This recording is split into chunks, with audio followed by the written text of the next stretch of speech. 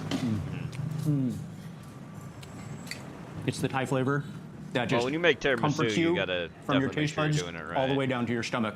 Yeah. The smokiness, Well, she the pepperiness of the holy basil. The all other those dessert I chilies had in there there that was really And good was like also, a lemon. like I said about on your first bite, it might not be that spicy. It wasn't like a lemon but as square, you it was keep like on a eating, lemon... because of the amount of chilies in there, the what you quantity call of it. chilies, plus the But it had, green like this peppercorn raspberry paste sauce that drizzled slowly over the starts to top of it build with and the starts to lemon. It warm was your so entire good. body. But that being said, level 5 is just a good level, like a good spice level.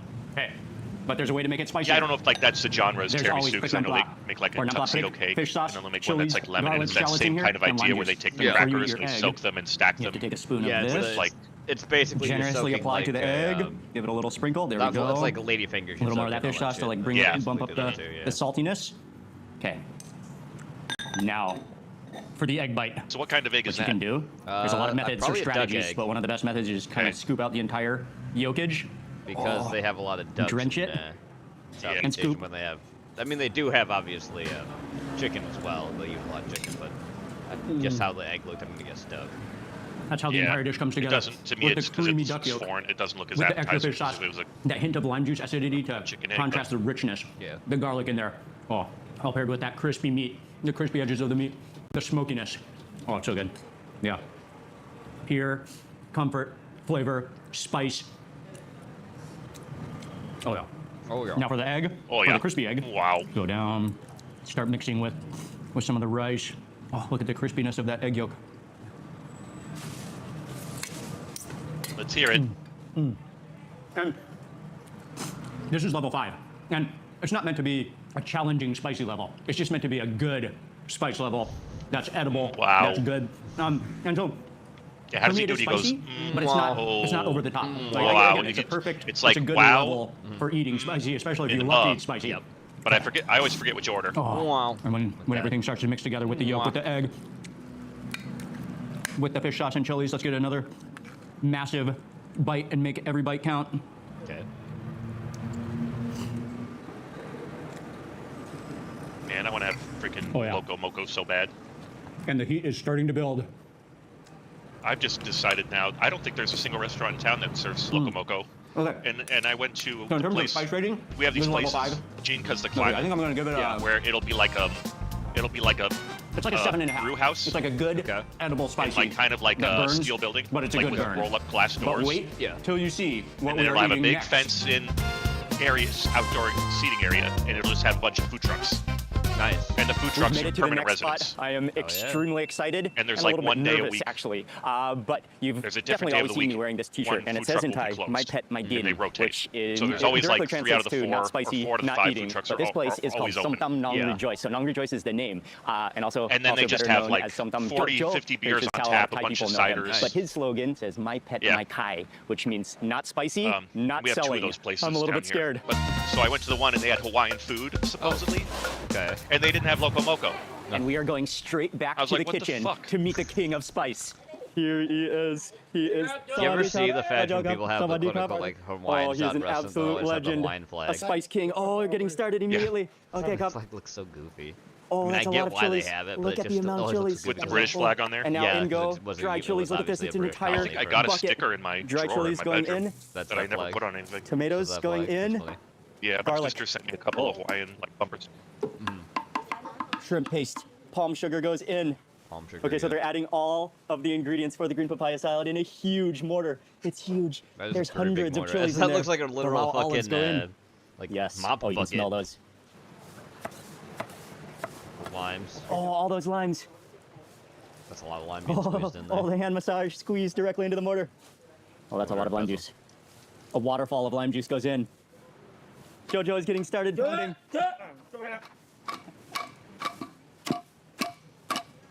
Wow. The aroma of those chilies is unbelievable. Okay, fish sauce is going in. Oh, fermented fish sauce goes in. Looks like he pissed. Balak. That's fish sauce. Badak. Oh, badak. Oh, that Oh, fish you sauce. did- yeah. I got to see it twice because I got the YouTube thing open so I could read chat. 2 kilos of chilies in this I salad. kind of realized that, you know what, Look, Gene? I don't even this think is I like Bangkok's Hawaii. I think spiciest I just salad. like Maui. Oh yeah, that's because I've been to the Big Island. fire. It's Team Dag up. Yeah. Honolulu, from what I read from people always say about it, it's just a fucking Okay, we're shithole. getting a taste test. Yeah, fresh it shrimp. sucks. Raw And we- shrimp. I think I'm getting a and taste test because with raw Dog shrimp. the Bounty Hunter Okay, was a Gab. big deal, and the show was on. Yeah. We had to drive That's a lot by of their chilies. bill, their little shop, and I got to tell you, that's a rough neighborhood. Mm-hmm. Like, there's a reason that they get all their business in that neighborhood.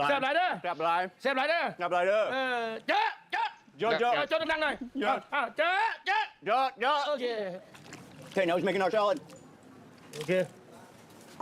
Green papaya goes in. Green papaya. We're getting the JoJo special papaya salad. Okay.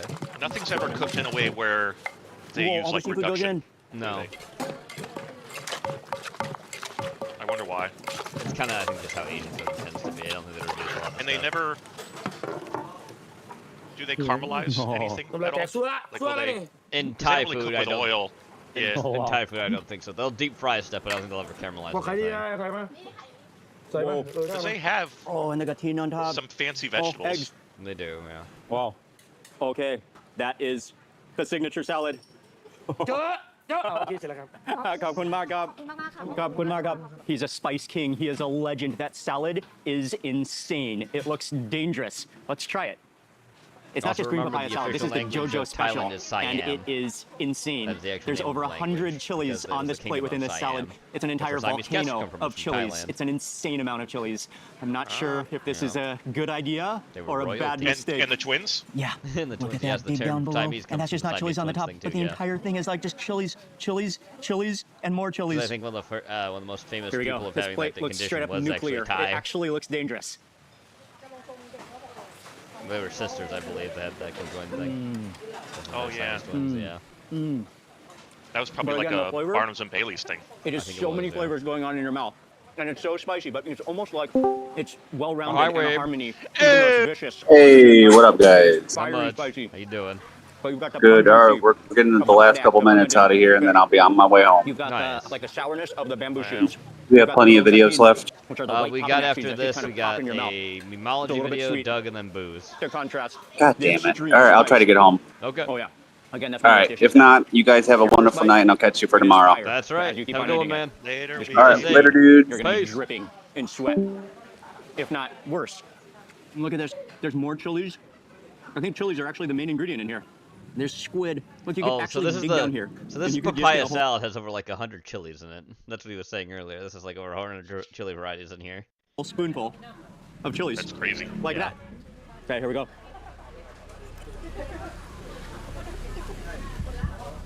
Oh yeah, look at his face. I feel like I'm already breathing fire. And is it like, Oh, you gotta be it's careful not to salad, so inhale. it's like cold? Those chili It's not fumes will even go like straight warm. to the back of your throat. Oh yeah. Yeah, it's a cold salad. Straight to the back of my throat.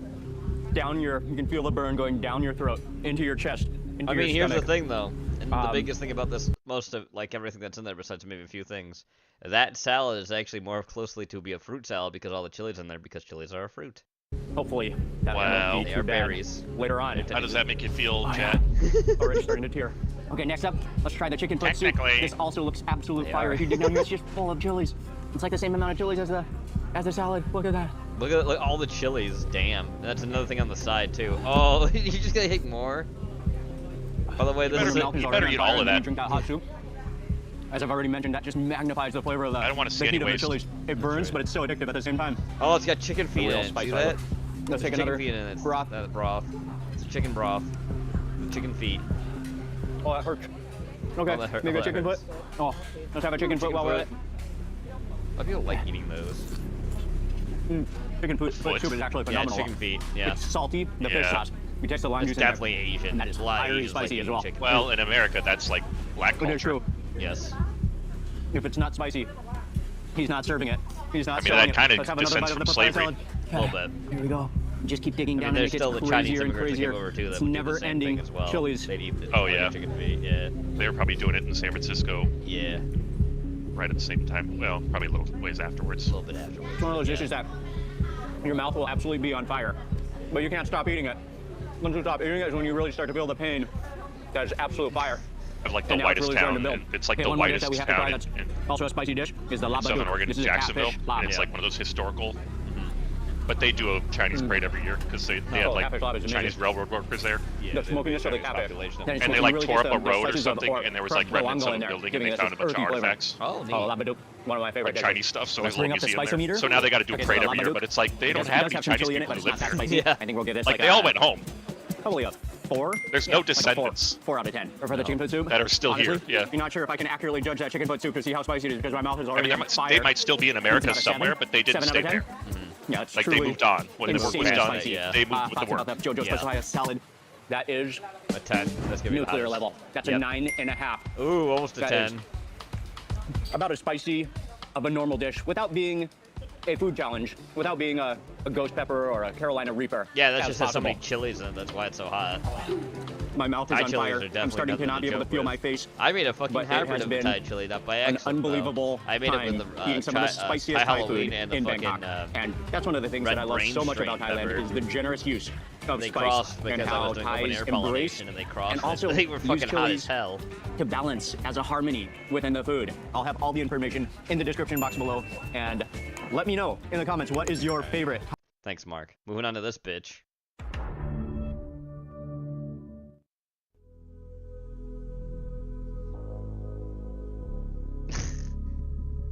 Then walks it back just 60 seconds later. Because bitches be dumb. Aren't they just individuals in that intelligent people, Porky? Aimed at the United somebody, States. Yeah. Somebody so like let her know they've like done what the is actual been military illegal. doctrine is. It's illegal under international law. It's illegal under the Geneva Convention, and it certainly is even illegal under domestic law. It was essentially murder with that double tap strike. I mean, that's a very strong statement. Murder. Does that constitute a war crime? Is that what you're saying? It is a war crime. It's illegal. And, how will you put it? And it's actually, all illegal. as ugly as it is, And I've been shot the down videos behind of enemy Ukrainians lines. using drones to blow up Under the surrendered laws of soldiers. war. Yeah. That's not technically a war crime either. Technically, it's not. He No. bails out. He's in a rubber dinghy in the middle of the ocean. As Under awful all as the that is, international laws of that's warfare, technically not a war you crime are either. supposed to There's a lot help you have to render constitute aid to before it's that considered a individual. war Even crime, if they have dog. a radio and they're calling for their side to come pick them up, you're not allowed to go back in and kill them.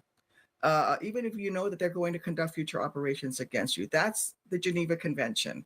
And so everything that they did here was illegal. In fact, the two survivors were clinging to half of a boat in the middle of the ocean and had no access Angry to a Cops radio. actually talks about how, per like, the Admiral. Briefing. when you defeat an enemy and you all of move it, across their it's just been- territory, the whole operation is illegal to you would begin make with. sure everybody's dead, even if they're injured. Because if you Senator, got to a have next you step seen the video? where then you encountered another force, I have and then you have to seen the retreat. video. Now you're retreating And through it is wounded deeply soldiers who are still disturbing. armed. I am no. mostly concerned with the fact that we are putting kill our them. American servicemen and women in jeopardy here. Are We're we? putting them in jeopardy in case they ever get shot down. No, none We're of them putting are going in on the legal on the show They could Jeopardy. be brought up in international criminal courts. And so I don't think what we're doing here is taking those professionals or utmost professionals and putting them into harm's way. And that's what bothers me the most about what Pete Hegseth is doing. He is the least qualified Secretary of Defense Are in our you nation's sure about history. He's that? very cavalier about doing things. Fact of the matter is, only Congress can decide that we can go to war. Are you sure? And there was no such declaration made. I just want to make sure that that I get this accurate. You have seen the classified video of this particular strike, the first strike, and then the double tap, as it's known. No, I've just seen what's been available. Oh, but then you shut up, dummy. In the media, Okay. I've read the full report, but I've Oh, so you haven't seen it? Then shut up. not seen the actual video. Dumb I bitch. have seen the video, I have seen and the it video. is deeply disturbing. They Bias. got your ass on camera. Niggas ain't got me in no fucking camera. This is the clearest video I've ever seen. This is the most HD shit ever. This is 4K. How did they get you in 4K? What a dumb bitch. Here we go. This Doug talking episode about the brought to you remake by of Willy Wonka and the Chocolate Factory. #1 ready-to-eat meal kit. The one with the Johnny Depp. French guy. No, it was Johnny Depp. This one. Oh, that's not too bad. No, you know, they but remade it again with the Yes, I know. that French guy. Hello, I'm the I know. nostalgia critic guy, remember? So you don't have to. I I'll review do. the Bakshi and I'd be Jackson. upset Lord of if the you Rings after posted doing that Old versus video. New. Batman Dark Knight after doing Old versus New. So I don't know, let's do another Warner Brothers flick. Not gonna lie, I feel like I got my thoughts out when I did that video, but on its 20th anniversary, yeah, remember when this actually was new, people have been asking me to give a full review of the Tim Burton remake. Who am I to argue with the will of the people? Any Wonka videos do surprisingly well on this channel. But at the same time, it might be interesting to give this another look. I do remember some updates to the story really working well, but I also remember everything else. But who knows? Maybe my opinion will change. It's not like we're short, powerful, crazy rich people in the public eye, so maybe I'll have a different point of view on this Willy Wonka after all these years. You hep to the job, can you dig what I'm laying down? I knew that you could. Slide me some skin, so brother. Yeah, maybe I'm a Chinese jet pilot. Regardless, people want me to get the full review treatment, so that's what I'm gonna do today. So consider this a review revisit-ish. Yeah, I've only done 2 and already there's a spin-off, but hey, I guess that matches this franchise. Let's take a look at Charlie and the Chocolate Factory. First off, I should say, while I talked about the Elfman songs before, I actually do dig the intro music. I think I was closed off to it at first because it just sounded like Elfman imitating Elfman, which I was hearing a lot at the time, but returning back, it is kind of fun. Especially like this one where it sounds like never really grew. It's still the same. That was a good scene to delete from the squirrel room. But in his defense, people probably go to him and be like, and they're like, hey, I want that. I want. They would like. I want the music from that movie, and then he just remakes it a little bit different. Yeah. The whole thing is just like, oh, you remember your discography from Oingo Boingo? Keep that in your 80s period. There you go. That's all you need to do.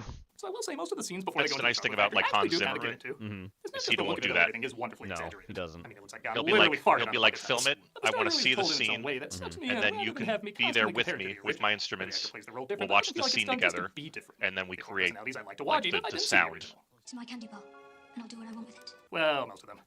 All right, make no mistake, Highmore has become a very accomplished actor. Bates Motelli's absolutely stellar in, and Good Doctor, I am a surgeon, isn't his fault. But he can't bring much to this bland written version of Charlie. Thankfully, though, he doesn't have to worry much about that, as Grandpa Joe, played by David Kelly, tells many stories about the history of Wonka, played by Johnny Depp. Yeah, ironically, the movie called Willy Wonka is more about Charlie, and the movie called Charlie is more about Willy Wonka. We're out of chocolate words. We'll need to make some more. Now open. This will be the first of many times I say please don't do that again. Tell him about the Indian prince. He'd like to hear about that. So it gets a little unfocused here. I know, right? In a Burt movie, you're kidding. But I kind of like telling these stories not knowing if they're true or if they're building up the mythos of Wonka. As long as they don't show Wonka yet keeping some mystery behind it, I think these scenes are kind of fun. They began sending in spies to steal the secret recipes. He talks about how spies stole his recipe, so he had to close down the factory. One day, the factory was But that didn't happen. That in the original thing, even that didn't happen. That sucks. It's announced that Willy Wonka's put 5 golden tickets and 5 Wonka bars. Because it's the fact he made that as a challenge, so they'd have to give to Slugworth the fucking ticket. One of these children He doesn't even receive a work. He special works prize for beyond Wonka. anything you could ever imagine. Seeing how this Wonka is clearly inspired by Michael Jackson, That is that's giving off. The first is found by Augustus in Germany. I'm just gonna have to say that real quick. It's just the whole fact like Slugworth as a character doesn't even appear in this one because they just replace. Oh, but it was spies. That never happened. That didn't happen in the book. Also rude. Here, that is enough to hate The him. fucking original is a more direct copy of the book. Why can't he weigh a pound And like you me? know the funny thing about all this too is, Or rather, her rich father's workers find it. Roald Dahl, the guy who fucking wrote Charlie and the Chocolate Factory, was a spy for the British government, and he fucked women to get the information for the countries. That's not even a joke. Today, more getting this part with bad performance. The other ticket is found by Violet, who I like has more of an overachiever personality as opposed to just gum chewing. I always thought that was a weird reason for death. Not to be fair. No, she's a competitor, Doug. That's why she was who she was. They mentioned that even in the original, you dummy.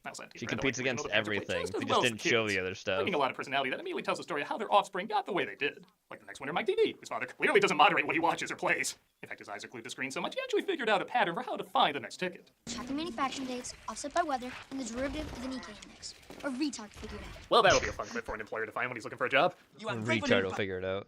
Yeah, now plug his ears. The tar talk was totally fine, though. Yeah, it is, Doug.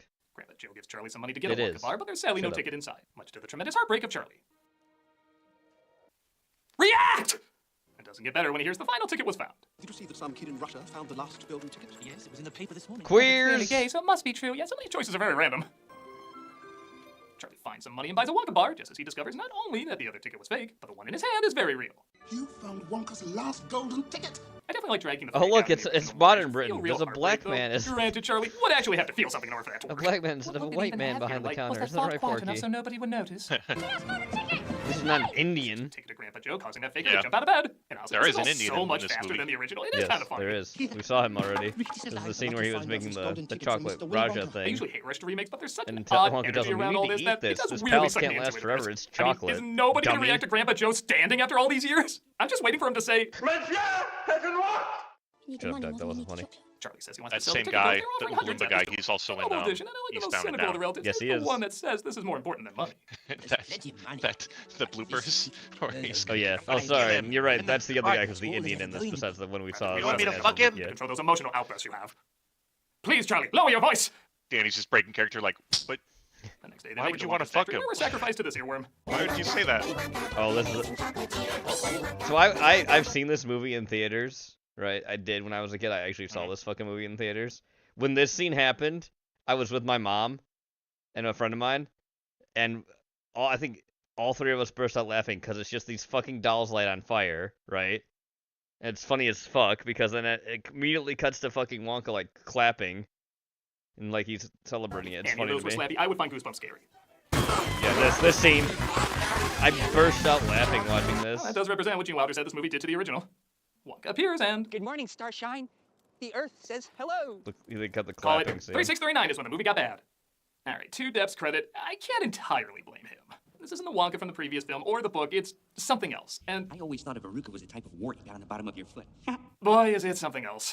So it's pretty clear they're depicting a kid who never grew up and has the same social awkwardness of a kid who never grew up. And at first, I didn't understand why, but the more I think about it, what would the life of an imaginative yet undeveloped man-child be like? Yeah, we mentioned that one. A little too on the nose. Ha ha. You know what I'm saying. There could be something here, and maybe if this Wonka was charming, funny, or even interesting, I could get into that, but... You're really weird. I hate this man. You immediately know what this guy is all about. Even when they give the backstory about how his father, played by Christopher Lee, was a strict dentist, you don't need any more. You can put all the pieces together. That's usually a good thing to understand a character quickly, but they're acting like... The thing that gets me about that, and I talked to when we watched this movie like more recently, why are you throwing away candy just because your son can't eat it or you don't want him to eat it? You're a dentist. Most candy was invented by dentists. That's not even a joke. Yeah.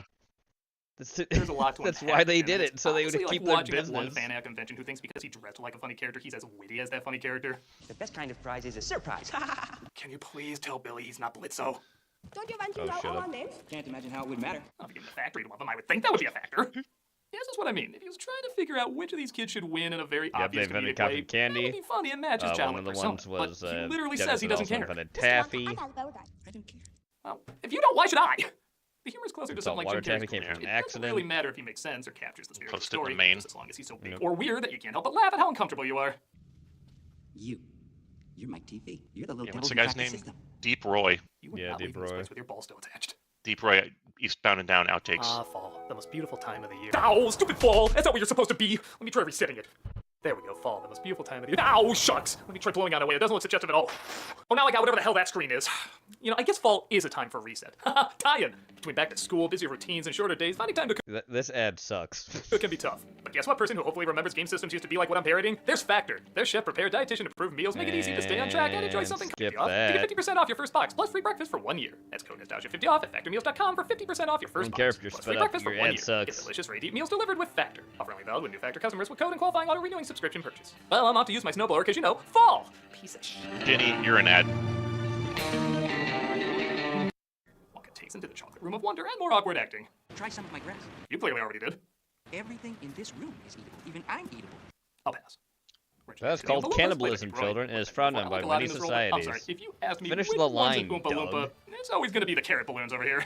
Oh, also for some reason, Wonka says what a lot. Sure is toasty in here. What? It's beautiful. What? There's no such place. What? Does your bob hair clog up your hearing? What's the joke? I'll admit I never needed to see Oompa Land, but we're gonna do a remake, we might as well. However, come on. Hey, It's gotta Doug, be the joke is he's not listening to anybody because he doesn't give a shit. weirder than this. That's why I keep Just looks saying like what. Ewoks in Apocalypse Now, which just speaking that into existence sounds a lot more interesting. Give me a place where the unknown from the Wonka experience could live. They are such shut wonderful up. workers. But Joe seems pretty indifferent to his job being replaced by the snail guy from Neverending Story. His factory is daily up just but 401k is dumb diddly broke. Augustus eats from the chocolate river and falls in, resulting in the Oompa Loompas singing. Every song in the movie is taken from a different decade of music, which is a pretty clever way to do its own thing without being compared too much to the original. Slowly wheels go round and round, and cards begin to grind and pound. Stop that. Why would Augustus's name already be in the Oompa Loompa song? Unless they were... Improvisation is a parlor trick. Anyone can do it. Chewing gum is really gross. Chewing gum I hate the most. Like look at inquisitive Charlie Bucket. All of his questions can kindly suck it. The original much scene friendlier was version of the tunnel creepier. scene now with less chicken decapitation. Though I would be okay with Nibbles the Mouse still quoting that poem. But fear not, there's still some disturbing imagery. Whipped cream. Whipped cream. Yes. Precisely. PETA called it torture, but the pun was worth it. Shut up. He takes him to the inventing room where he shows him the everlasting Don't gobstopper. fucking talk about Which, to the PETA. film's credit, does actually look like a gobstopper. You can suck on it all year, and it'll never get any smaller. That's too low even for me to pick. Viola steals a piece of chewing gum, but wouldn't you know it, it turns her into a Macy's Day Parade Smurfette float. It's one of the few few times the CG effects are better than practical effects, as it really looks like she's filling up with blueberry juice as opposed to just a blue light being shined on her face and being put in an inflatable sumo suit. Also, it's just as nightmarish as the original. That was in the fucking 70s, dumb shit. As a blueberry. But don't worry, 5 made out okay, and I made use of what was left of the others. They roll her to the juicing room. What are they gonna do to her there? They're gonna squeeze her. So when does Dan Schneider come out as a Ghost Rider? And they make their way to the next room where I get the only scene from Wonka that makes me laugh. I myself am in the nut business. Are you using the Havermex? That was pretty great. Squirrels are used to crack open the nuts. Britain said he did this because he was afraid of squirrels, but I think it was done to make this dumb joke. Don't touch that squirrel's nuts. Because if you're gonna steal from the best. The squirrels fight back and toss Veruca down the garbage chute. I've just been informed that the incinerator's broken, so there should be about 3 weeks of rotten garbage to break their fall. Then when it stinks so bad it's unbearable, we release it and make millions. They use the Wonkavator to see the rest of the factory, and these rooms raise so many questions, it is kind of hilarious. This is the Puppet Hospital and Burn Center.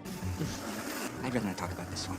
And they end up in the testing room. Why can't I send real barbed chocolate through the television all ready to be eaten? And yes, this is one of the few things that is a lot better in the remake. Sending a candy bar through TV is a lot cooler than this exercise in money burning. With that said, I hope you like that one time in the original he told Mike TV to speak clearly. How do you make them? I'm a trifle deaf in this ear. Speak a little louder next time. Because it is the only joke he uses on him the whole film. You really shouldn't mumble, because I can't understand a word you're saying. Once again, you really shouldn't mumble, because it's kind of starting to bum me out. Mumbler! Seriously, I cannot understand a single word you're saying. Even Family Guy would be like, you know, you might want to mix it up there.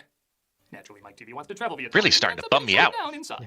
Let's go put him in the taffy pull. I like that one. That one's funny. It is. Hey, that was my idea. Your wordplay is Bugs Bunny if he was drunk and depressed. Charlie's the only one left, and he's told that he wins the factory. New York Kids make it out alive, which yes, is in the original book, but it is funny that dark and grim Tim Burton has the more child-friendly ending. However, when Charlie asks if he can bring his family with, Wonka says no.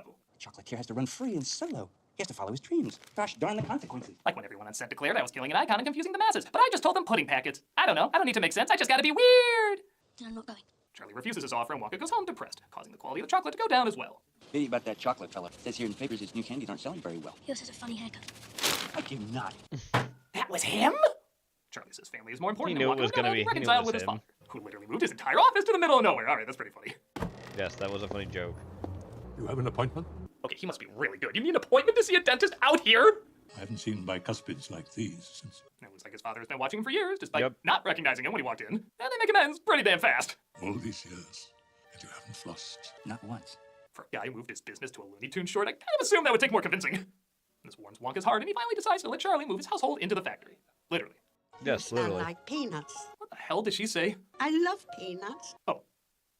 Was surprised you at this point if she said the other thing. And one thing was absolutely certain.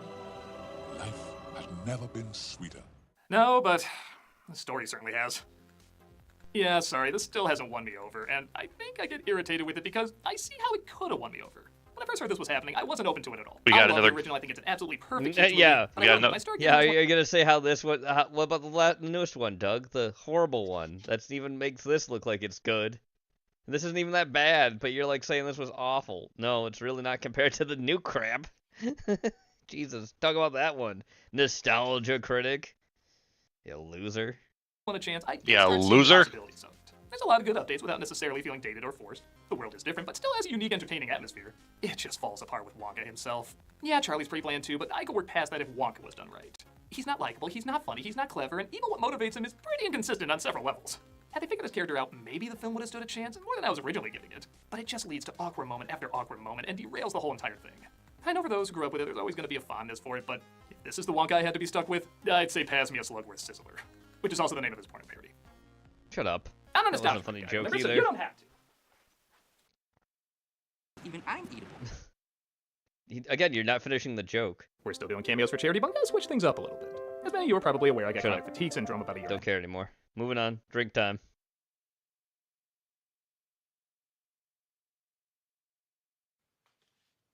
Dean Martin drink, Porky. The Rusty Martini cocktail.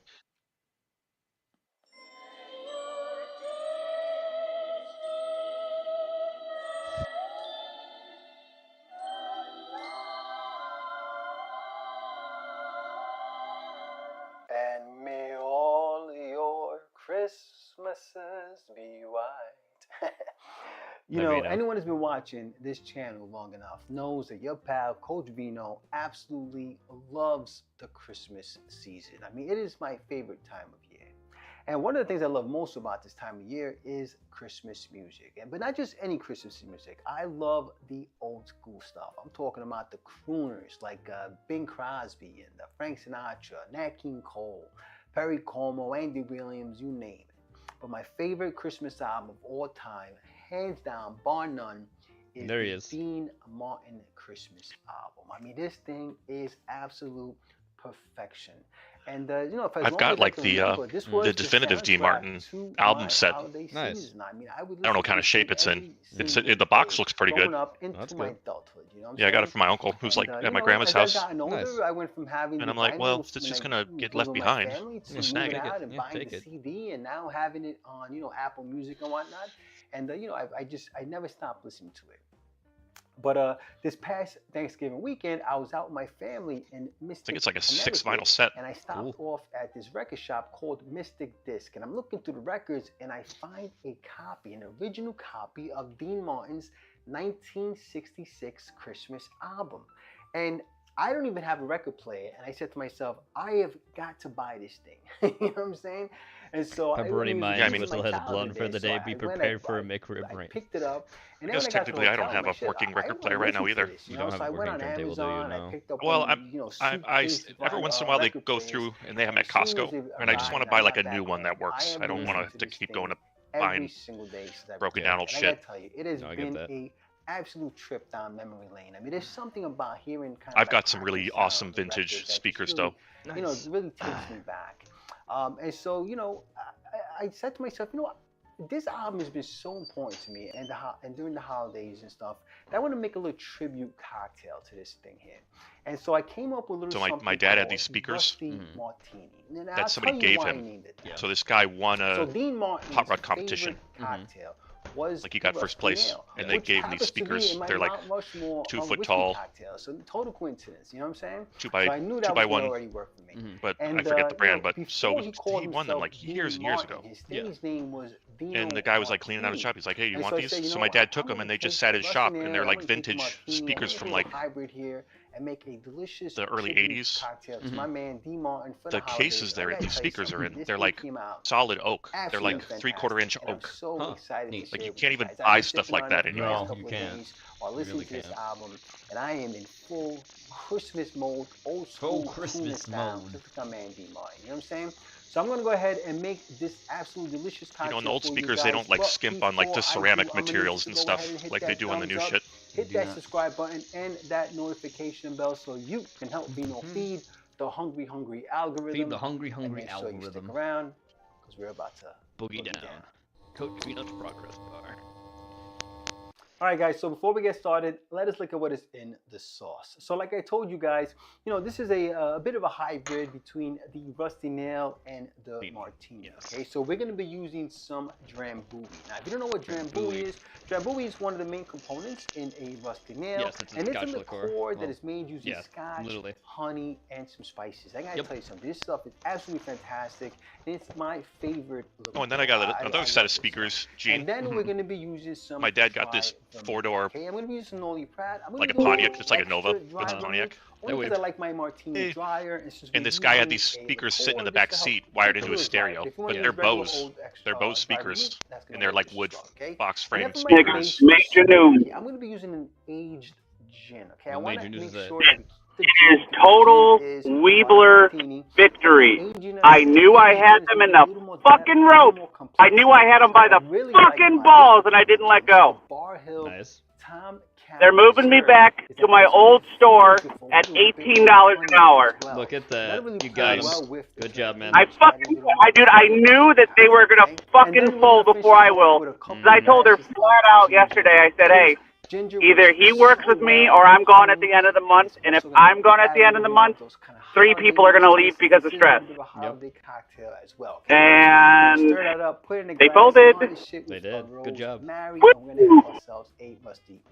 So, what video is watching now so I can pretend like I'm there and participating? Vino, he's basically making a hybrid cocktail of both the Rusty Nail and the Martini. Yeah. Man, that sure looks like a cocktail made by a possibly Hispanic or Muslim man. It's a Dean Martin thing because he's got the Dean Martin Christmas album. He is playing it, yes, on vinyl. Yeah, also, so Gene, I gotta find a way to play this. All right, guys, so let's go ahead. But at the ghetto store, I found a gift for us. for a Friday stream. Rusty Martini. I don't know who it is, but I found some nigga's mixtape So obviously, right in the at the fucking store, and I was allowed to bring it home. So I'm gonna find a way to get it on my computer. And for Skinner Radio, we're gonna listen to the beats of Young Bana. Young Bana. Young Bana. Yeah, I mean, Young Bana. That's funny. That is. I don't know who this nigga is or where this nigga from, Some amazing but honey notes. fuck, dude. Today's been a victory, even though I had listen to this crazy shit, okay? And the ginger beer. I had to drive about 45 minutes to get to the store. All right, so I get to the ghetto, and about 40 minutes into working at the ghetto, I get told, hey, they need you back by your house. I know, you were back with us talking when we were really streaming in the afternoon, remember? So then, I work there for no shit, 45 fucking minutes. And on the drive back, I was caught in an hour of traffic. Oh, jeez. I spent more time in traffic than working between two stores for the first half of my shift. You know what I'm saying? Ain't that about a bitch? That is. If you don't have this particular, use any age. So, and I also found out for whatever reason he scheduled me this Sunday, but I'm off Monday. Any age gin? I don't go until 4, so if anything, we might just instead of doing a fans of fiction at night, we'll do like just a game stream until I go to work. Okay, we'll see what happens. We'll see how it shakes. If you don't have ginger, We'll figure it out, Brody. Mango bitters. Use whatever bitters. All right, I'll let you guys watch your videos while I drive home. I hope everyone in chat's having a wonderful night. And Gene and Skinner, Gene and Porky, you guys have an even better night. I'll talk to you guys later. Safe drive. Bye, lads. Guys, a very happy holiday Good for him. season as we get things rolling. Good for him, making them so pay. He grabbed him right by the nuts. I hope you get to He spend did. it with He didn't fold. They did. With family and friends, and if you're spending it by yourself, Good for him. I hope you're keeping yourself some good company. All right, guys. Anyway, look, if you like this video, please press like, please subscribe, and please share with your family and friends. Remember, sharing is caring, and when life gives you lemons. We had a good video with Vino here, but you know who's coming next after Vino, Porky? Sky. So let's start with our strawberries first, okay? And then go, you want to get the strawberries all throughout. We need limes as well, okay? So you cut off the ends like so. Water. Now we get this in the freezer and we are good to go. I love this. And guys, it's a really simple idea. We coming behind with this pink gin, okay? Strawberry flavored gin. I just freehand this bad boy. Tonic water, okay? This is gin and tonic. Making the pink gin and tonic. Oh Lord, have mercy on my soul. This is gorgeous. This is strawberry liqueur, right? But we can just add just a little drizzle it. That also Don't sound Google quality that measurement because that's one that I just differs depending on the made up quality just of your now, actual okay? Got to find the wires holes, you use to connect to your speakers. Straws in, okay? And there you have it, the pink gin and tonic. I love myself, which is why I have two, okay? I'm on a date with me.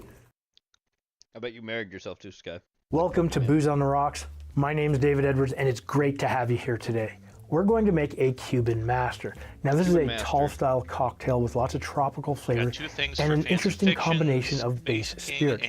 Now, I found it on the Difford's Guide, and he said he discovered this in 1999, although this cocktail has been around for a while. Now, he didn't give me any history on this, so I went looking and I couldn't find it. I heard they did a second season. Having said that, all about if you know the history of this cocktail, please leave a comment down below.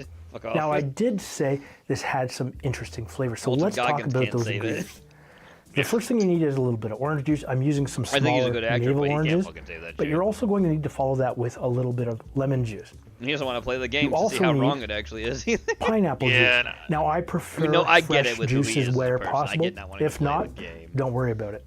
You also need now a little bit of a brandy or cognac, and if you're not familiar with cognac, it is a brandy made in the cognac region of France. The funny thing is, though, I think he did the opposite when he played Justified, because he plays a character in that fucking thing. Those are books, by the way. Justified is based on a fucking book series. I think he did read the books about how to play fucking Boyd Crowder. So, Walton, buddy. Well, he did an interview. And people will use them. He did an interview where I almost feel like he almost got himself in trouble. You also need yourself your favorite white rum. That role, and because this is a Cuban cocktail, I'm going with a little bit of Havana Club 3-year-old. I want to make him use your favorite multi-dimensional. light I want to make Having said that,